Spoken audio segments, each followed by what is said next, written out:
स्नातक तृतीय वर्ष के समस्त विद्यार्थियों का आज की इस कक्षा में स्वागत है। विद्यार्थियों, पूर्व कक्षा में हम लोगों ने पाठ्यक्रम के अंतर्गत प्रथम प्रश्न पत्र पर विचार किया था और प्रथम प्रश्न पत्र का विवरण हमने प्रस्तुत किया था। कोटा विश्वविद्यालय कोटा के द्वारा निर्धारित पाठ्यक्रम के अंतर्गत द्वितीय प्रश्न पत्र इस प्रकार है। यह द्वितीय प्रश्न पत्र जो कि 100 पूर्णांक से निर्धारित है। द्वितीय प्रश्न पत्र का नाम है काव्य, गद्य, व्याकरण एवं निबंध। प्रथम प्रश्न पत्र भी 100 अंक का है और द्वितीय प्रश्न पत्र भी 100 अंक का है। इस प्रश्न पत्र का नाम है काव्य, गद्य, व्याकरण एवं निबंध। लिख लिया? प्रथम प्रश्न पत्र सभी ने लिख लिया था। जो विद्यार्थी नहीं आए थे तो वे जो पहले आए हुए थे उन विद्यार्थियों से नोट कर लेना, निर्धारित कर ले व निश्चित कर ले, सुनिश्चित कर ले कि वो नोट कर लें। प्रथम प्रश्न पत्र था भारतीय धर्म एवं दर्शन। द्वितीय प्रश्न पत्र रहा काव्य, गद्य, व्याकरण एवं निबंध। यह भी प्रथम प्रश्न पत्र की तरह ही 3 खंडों में विभाजित है। अ, ब और स क्रम में। अ जो है संक्षिप्त प्रश्नोत्तरात्मक है और ब खंड जो है व्याख्यात्मक है। 250 शब्दों के अंदर इसको लिखना है और खंड जो है 20 शब्दों के अंतर्गत लिखना होता है और खंड स जो है वो 500 शब्दों में इसको लिखना अपेक्षित है। तो ये आप दिमाग में रख लीजिए हमेशा कि खंड अ जो है वो 20 शब्दों से अधिक नहीं होना चाहिए उसका उत्तर, और खंड ब का जो प्रश्न है उसका उत्तर 250 शब्दों से अधिक नहीं होना चाहिए। और खंड स के अंतर्गत जो प्रश्न पूछे जाएंगे उनके उत्तर और उनका जो सवाल है वो 500 शब्दों से अधिक नहीं होना चाहिए। इस प्रकार द्वितीय प्रश्न पत्र का जो निर्माण किया जाएगा, जो आपको पूछा जाएगा, तो उसमें 10 अंक निर्धारित रहेंगे संस्कृत में अनिवार्य रूप में। ऐसे तो संस्कृत भाषा में ही प्रश्न पत्र पुनः निर्मित होगा, लेकिन आप संस्कृत, हिंदी, अंग्रेजी तीनों में से किसी एक भाषा में उसका हल कर सकते हैं, परंतु जिस प्रश्न का उत्तर संस्कृत में निर्धारित है उसको जरूर संस्कृत में करना होगा। वो खंड ब के अंतर्गत है। खंड अ के बारे में बताने की जरूरत नहीं, प्रथम प्रश्न पत्र में जैसे पूछा था, जैसे बताया था वैसा ही है। और खंड ब में यहाँ जो है उसी प्रकार 10 वैकल्पिक प्रश्न पूछे जाएंगे, मतलब 5 + 5 अथवा करके 5 इकाइयों में से 10 में से हम 5 करने, 5 × 10 = 50। और इसमें जो विभाजन है आपको बता दूँ, खंड व में जो विशेष निर्देश है 5 इकाइयाँ, तो 5 इकाइयों में आप देखिए जो इकाई प्रथम है वो किरातार्जुनीयम प्रथम सर्ग से 2 श्लोकों में से एक श्लोक की हिंदी में व्याख्या करनी है। और इकाई द्वितीय में विस्तृत चरितम के 2 गद्यांशों में से एक गद्यांश की हिंदी में व्याख्या करना निर्धारित है। 2 गद्यांशों में से, क्योंकि विस्तृत चरित गद्य काव्य है, मैं अभी किताबें लिखाऊंगा तो बता दूंगा, तो आज इसमें देख लीजिए कि गद्यांश 2 गद्यांशों में से एक गद्यांश की हिंदी में व्याख्या करनी है। और इकाई तृतीय में नीति शतक के जो श्लोक हैं उनमें से 2 श्लोकों में से एक श्लोक की हिंदी में व्याख्या करनी है। और इकाई चतुर्थ, इसमें 10 वाक्यों में से 5 वाक्यों का वाच्य परिवर्तन करना। ठीक है। और इकाई पंचम जो है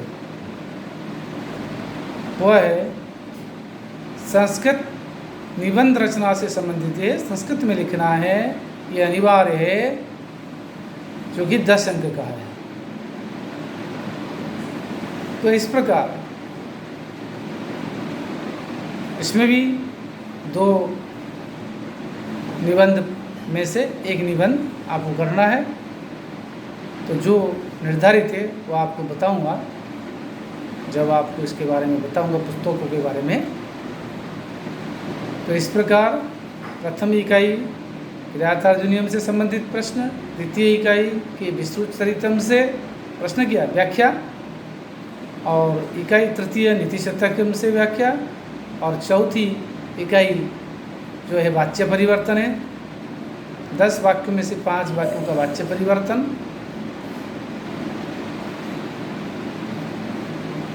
जैसे कर्तृवाच्य में होगा तो कर्मवाच्य में, कर्मवाच्य में तो कर्तृवाच्य में, इस प्रकार वाच्य परिवर्तन करने। और संस्कृत निबंध वो 10 अंक का है, या संस्कृत में लिखना निर्धारित है। तो इस पर 50 हो गए। और खंड स जो है उसमें प्रश्न संख्या 12 करना अनिवार्य है। 12, 13, 14, 15, 4 में से 2 प्रश्न करने। तो 12 जो है प्रश्न है, तो उसमें से 12वां प्रश्न जो है, तो उससे आपको क्या करना ना, अनिवार्य रूप से करना, ये लघु सिद्धांत कौमुदी के तिङन्त प्रकरण से इसके प्रश्न आएंगे। और 13वां, 14वां, 15वां यह यथेच्छ जैसे पूछा जाएगा, किरातार्जुनीयम विस्तृत चरितम नीति शतकम में से एक प्रश्न पत्र के अनुसार एक प्रश्न पूछे जाएंगे। उनमें से एक प्रश्न आपको करना है। यथेच्छ जो आपकी इच्छा है कर सकते हैं, लेकिन 12वां अंक करना अनिवार्य। अब आप लोगों को मैं पुस्तक के बारे में बता दूं, कौन से पुस्तक लेने हैं, खरीदने, क्रय करने, क्योंकि पाठ्य पुस्तक बहुत अत्यंत आवश्यक है, पहले भी मैंने बता रखा है। लिखिए, पहला जो पुस्तक है, प्रथम पुस्तक है, वह है किरातार्जुनीयम महाकाव्यम प्रथम सर्ग। किरातार्जुनीयम महाकाव्य के प्रथम सर्ग आपको खरीदना है। पूरा काव्य महाकाव्य खरीदने की आवश्यकता नहीं है। जो 18 सर्ग का महाकाव्य है, जो कि भारवी द्वारा विरचित है, लेकिन हमें केवल प्रथम सर्ग ही लेना है, क्योंकि हमारे पाठ्यक्रम में निर्धारित है प्रथम सर्ग। इसी से संबंधित प्रश्न पूछे जाएंगे, व्याख्या और प्रश्न। और इकाई द्वितीय या द्वितीय पुस्तक जो है, दूसरा पुस्तक आपको लेना है, वह है विस्तृत चरितम। ये जो है महाकवि दंडी है, दशकुमार चरितम लिखा है, उसमें से एक राजकुमार विस्तृत नामक राजकुमार है, उसका चरित्र चित्रण है। तो विस्तृत चरितम नामक ये अंश पुस्तक के रूप में प्राप्त होता है, आप उसको क्रय कर लें। विश्रुत चरितम। तृतीय पुस्तक जो है, तीसरा पुस्तक है, वो है नीति शतकम, भर्तृहरि विरचित नीति शतकम, नीति काव्य है। और चतुर्थ पुस्तक जो है वह है लघु सिद्धांत कौमुदी। लघु सिद्धांत कौमुदी तृतीय वर्ष के लिए जो है उसको लेना है। इसको तिंगंत प्रकरण लिख लीजिए, तिंगंत प्रकरण हमें क्रय करने हैं तृतीय वर्ष के हिसाब से, तिंगंत प्रकरण। और इसमें क्या क्या पढ़ना बताऊंगा आपको डिटेल्स। और वाच्य परिवर्तन के लिए कई पुस्तक मिलते हैं, इसे भी जैसे रचना अनुवाद कौमुदी भी है, बृहद अनुवाद चंद्रिका भी है, इनमें से कोई भी ले लीजिए, हम विचार विमर्श कर लेंगे आगे वाच्य परिवर्तन के बारे में। और अंतिम जो पुस्तक है निबंध शतकम, किसी की भी ले सकते हैं, ऐसे बलदेव उपाध्याय का अगर मिल जाए तो बेटर है, बेस्ट है, अच्छा है। ललित वासुदेव कृष्ण चतुर्वेदी का ले सकते हैं, नहीं बलदेव उपाध्याय में सॉरी गलत होता है, कपिल द्विवेदी, डॉक्टर कपिल द्विवेदी, डॉक्टर कपिल देव द्विवेदी, इनका ले सकते हैं। संस्कृत निबंध कलिका प्रोफेसर रामजी उपाध्याय, उसका भी ले सकते हैं। तो ये आप क्रय कर लीजिए। और आपको बता दूँ लघु सिद्धांत कौमुदी के अंतर्गत क्या पढ़ना है और निबंध शतक में से क्या क्या पढ़ना है, बाकी तो क्लियर है।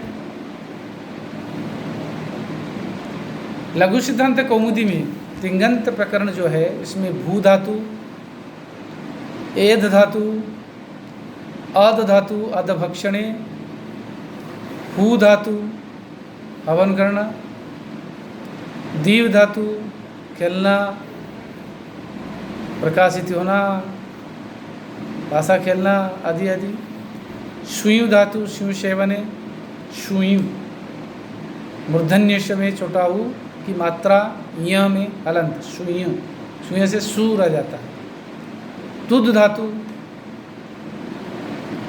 तुद, रुध धातु और तन धातु और डुक्रियु करणे, डुक्रियु माने क्री धातु, डुक्रियु से क्री बच जाता है, करोति कुरुतः कुर्वन्ति जो रूप चलता है, एवं चूर धातु। इस प्रकार 11 धातुओं की, ये जो भू धातु से लेकर चूर धातु तक 11 धातुओं की 5 लकार रोमी रूप सिद्धि हमें करनी है। 5 लकार कौन कौन? लट, लृट, लोट, लट माने वर्तमान काल, लृट भविष्यत काल, लोट आज्ञा अनुज्ञा आदेश अर्थ में, लंग अनद्यतन भूत और विधिलिंग अर्थात उचित या संभावना या चाहिए अर्थ में विधिलिंग। इस प्रकार 5 लकारों में इन 11 धातुओं की रूप सिद्धि में करनी है। और इसी में से आपको रूप सिद्धि और सूत्र व्याख्या आदि पूछे जाएंगे। निबंध शतकम जो है उसमें से ये निबंध आपको पढ़ने हैं, नोट कर लीजिए। कालिदासः, महाकवि कालिदासः, इससे संबंधित निबंध आएगा। कभी उपमा कालिदासस्य आ सकता है, क्या अभिज्ञान कालिदासस्य सर्वस्वम अभिज्ञान शाकुंतलम,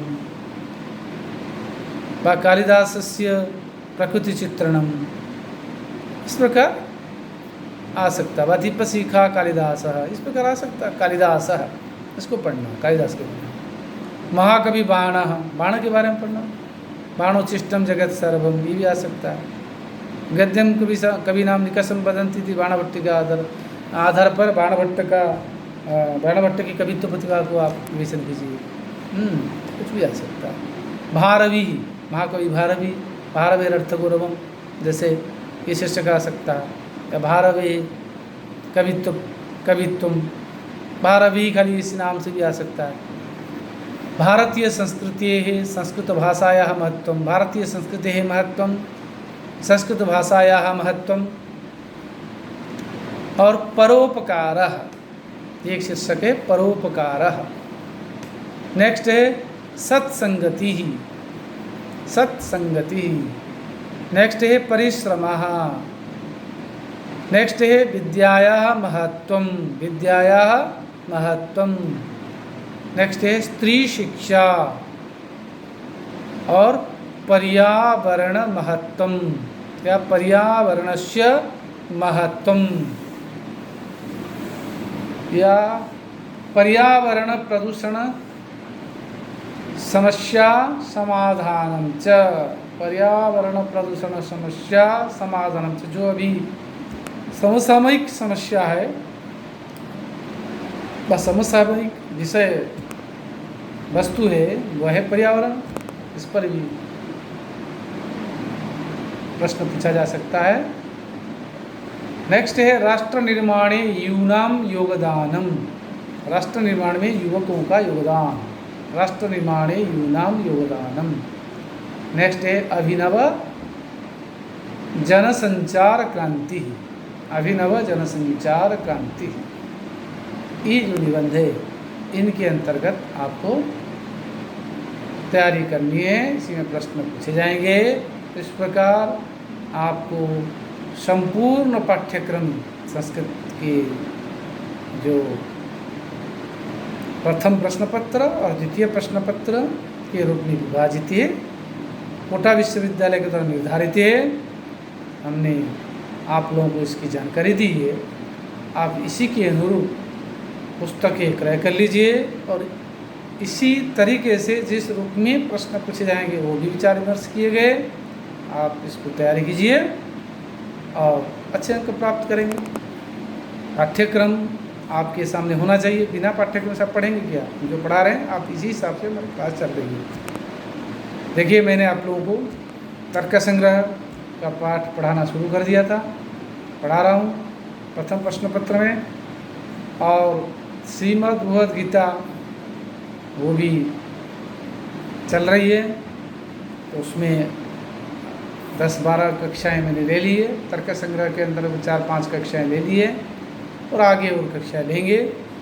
और आज हम यही विराम देते हैं। धन्यवाद।